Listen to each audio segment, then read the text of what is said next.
अस्सलाम वालेकुम गाइस।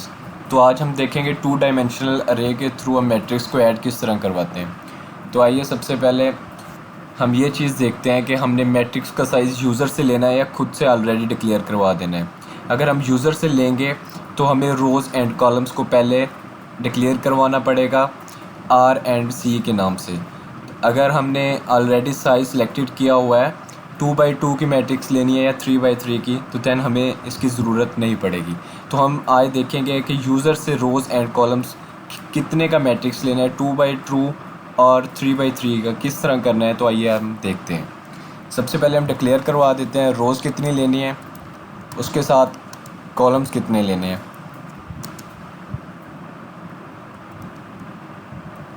तो यहाँ पे हम पूछेंगे यूज़र से enter the number of rose.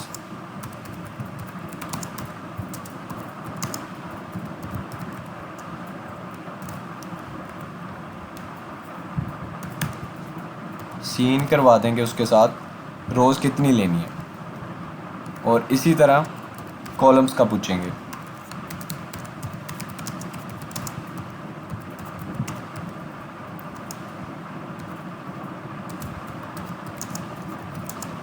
For the matrix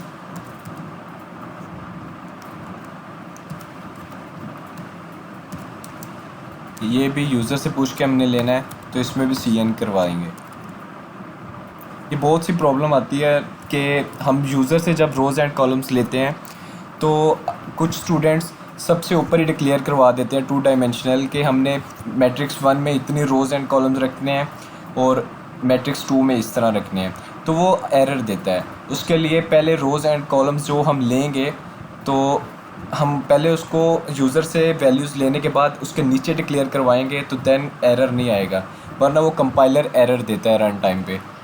तो आइए हम देखते हैं ये चीज़ भी। जो मैं बताना चाह रहा हूँ वो ये चीज़ है कि डिक्लेरेशन हमने यहाँ पे करनी है। जो मैट्रिक्स लेंगे, लेट्स सपोज हम M1 ले रहे हैं, तो यहाँ पे पहले आपको जिस तरह पता है पहले रोज़ आती है, उसके बाद कॉलम्स को हम लेते हैं। और मैट्रिक्स 2 हम ऐड करवाएंगे तो उसके लिए मैट्रिक्स 2 लेते हैं, इसके अंदर भी रोज़ पहले एंड आफ्टर दिस कॉलम्स। और तीसरी मैट्रिक्स फाइनल जिसमें हमने रिज़ल्ट स्टोर करवाना है, उसको रिज़ल्ट के नाम से एक मैट्रिक्स बना लेते हैं, सेम लाइक सिमिलरली जिस तरह हमने पीछे किया है। यहाँ भी रोज़ एंड कॉलम्स। तो अब ये चीज़ मैं आपको बताना चाह रहा हूँ कि कुछ स्टूडेंट इसको हम पहले ऑलरेडी ऊपर डिक्लेयर करवा देते हैं यहाँ पे, जो कि टोटली रॉन्ग है, क्योंकि यहाँ पे आर एंड कॉलम की वैल्यू हम बाद में दे रहे हैं। यहाँ पे ये पहले से ऑलरेडी स्टोर हो जाती है, तो इसमें पता नहीं चलता कंपाइलर को इसके अंदर कौन सी वैल्यू स्टोर करवानी है, तो वो आर एंड कॉलम को यहाँ पे गार्बेज वैल्यू स्टोर करवा देता है, जो फिर हमें run time error compiler error देता है। तो इसी तरह आपने इस चीज़ का ख्याल रखना है। तो इसके बाद आइए देखते हैं कि अब इसको ऐड किस तरह करना है।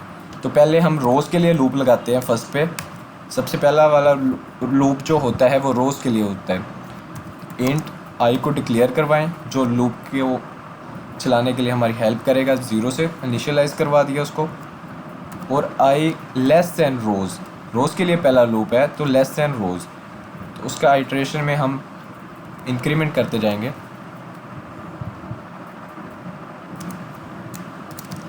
इसके अंदर कॉलम्स के लिए दूसरा लूप लगाएंगे, इसको जे के नाम से हमने डिक्लेयर किया है और इनिशियलाइज भी कर लिया साथ ही। जे लेस दैन कॉलम्स। आपको एक चीज़ क्लियर होनी चाहिए, सबसे पहले हम रोज़ को लेते हैं और उसके बाद कॉलम्स को देखते हैं। हमने ऊपर जिस तरह बात की थी कि हम यूज़र से रोज़ एंड कॉलम्स लेंगे, मैट्रिक्स का साइज़ यूज़र बताएगा 3x3 की लेनी है, 2x2 की लेनी है, 5x5 की। तो यहाँ पे हम करवाएंगे सीन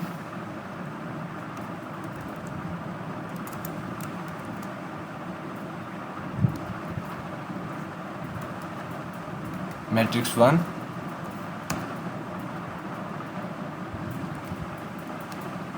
आई एंड जे। यहाँ पे हमने इन एक चीज़ आपको बता दूँ वो ये कि हम यहाँ पे आर एंड सी क्यों नहीं यूज़ कर रहे, क्योंकि हमने यहाँ पे आर एंड सी को पहले बताया।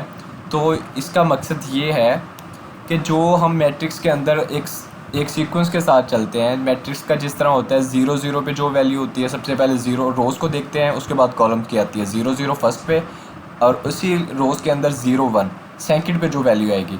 तो ये चीज़ हमें लूप बता रहा है, लूप 0 से स्टार्ट हो रहा है और उसके अंदर इसी तरह इंक्रीमेंट होता जाएगा जब तक रो जो हम देंगे 2/2, यहाँ पे लेट्स सपोज 2 है, तो वो ये चीज़ चेक करेगा मैट्रिक्स का साइज़ कितना है और कहाँ तक इसको चलाना है। तो इसकी जगह वो वाली वैल्यू स्टोर करता जाएगा जो यहाँ पे यूज़र पुट करेगा 0 0 पे, 0 1 पे, 1 0 पे, 1 1 पे, 2/2 की मैट्रिक्स में अगर देखें तो इसी तरह यहाँ पे इसको एंड करेंगे और यहाँ पे एक एंडल का हम यूज़ करेंगे ताकि हमें इस चीज़ का फ़र्क रहे हम जब यूज़र से इनपुट वैल्यू करवाएंगे। तो इसी तरह हम दूसरी मैट्रिक्स की वैल्यू लेंगे, इसको कॉपी कर लेंगे,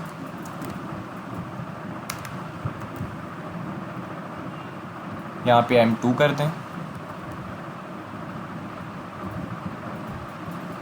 उसके बाद इसी को दोबारा पेस्ट करेंगे, सी आउट करवाएंगे मैट्रिक्स 1 को एंड 2 को जो हम लेंगे। मैट्रिक्स 1 ऑलरेडी लिखा हुआ है, यहाँ पे सी आउट लिख देंगे, जस्ट यहाँ पे हम टैब का यूज़ करेंगे ताकि मैट्रिक्स में हमें डिफरेंस रहे, जिस तरह मैट्रिक्स एक हमें शो होती है। तो ये साइन भी चेंज होगा सी आउट के लिए। और सिमिलरली मैट्रिक्स 2 को भी हम शो करवाएंगे, एक दफ़ा इनपुट के लिए हमने ये लूप लगाना है और सेम लाइक जब हमने आउटपुट भी चाहिए होती है तो एक और लूप लगा के उसके आउटपुट के लिए भी लूप लगाना पड़ता है। तो यहाँ पे M2 करेंगे और यहाँ पे उसी तरह टैब का यूज़ करेंगे ताकि मैट्रिक्स में फ़र्क रहे। ये आउटपुट की जो लूप होगी उसमें लगाना है। तो देन ये करने के बाद मैट्रिक्स 3 में जो हमने ली हुई है उसमें एडिशन करवाना है। अगर आप लूप एक बना लेते हैं तो सारा काम हो जाता है, उसको कॉपी पेस्ट करने वाला काम रह जाता है बस। तो यहाँ पे हमने लिखना है M3, ये CN को अरेज कर दें, एडिशन कर रहे हैं तो यहाँ पे इक्वल टू M1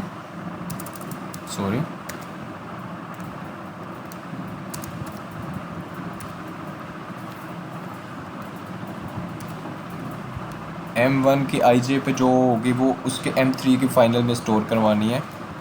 कब करवानी है? इसका ऐड करने के बाद मैट्रिक्स 1 एंड 2 को।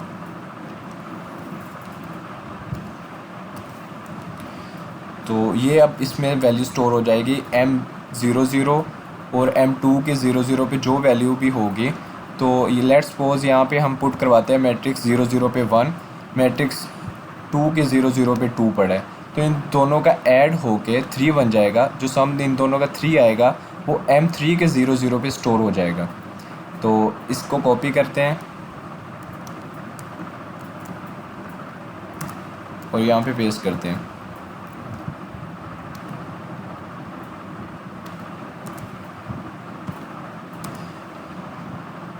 तो यहाँ पे लिखते हैं फाइनल रिज़ल्ट जो है मैट्रिक्स का, एडिशन ऑफ मैट्रिक्स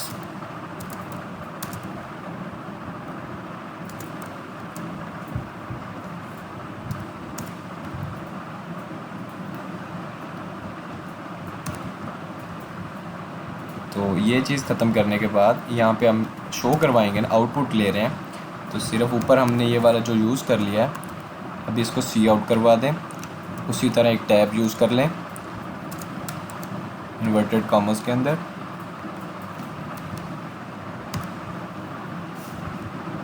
तो एक और चीज़, तो आइए हम अब इसको एक दफ़ा चेक कर लेते हैं ये सही है। इसको सेव कर लें, एडिशन ऑफ मैट्रिक्स,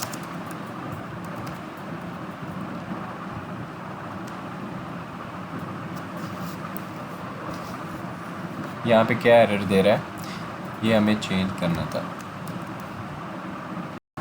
और इसी तरह ये फर्स्ट मैट्रिक्स के ऊपर भी लिखते जो हम शो करवा रहे हैं, और यहाँ पे लिखते हैं फर्स्ट मैट्रिक्स।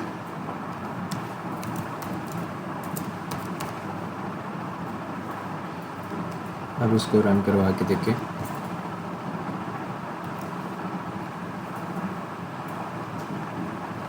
यहाँ पे 2 का लें, फिर से 2 का, 2×2 की एक मैट्रिक्स होगी, उस पर 1 2 3 एंड 4 एक matrix, 5 6 7 and 8 first matrix, second matrix, और उसका एडिशन के बाद यही। और सिमिलरली जब हमने सब्ट्रैक्शन करनी होगी, जहाँ पे हमने ऐड को यूज़ किया है, जस्ट वहाँ पे हम माइनस को ऐड कर दें। ये जो लास्ट रिज़ल्ट यहाँ पे हम माइनस कर देंगे और यहाँ पे हम सब्ट्रैक्शन लिख देंगे, तो ये सब्ट्रैक्ट हो जाएगा। तो मैट्रिक्स पे हमने 2 वर्क्स चेक कर लिए हैं, तो इंशाल्लाह मैट्रिक्स पे एक्शन होते हैं वो सभी आप लोगों को दिखा दूँगा। तो अल्लाह हाफिज़, ख्याल रखिएगा। Thank you so much.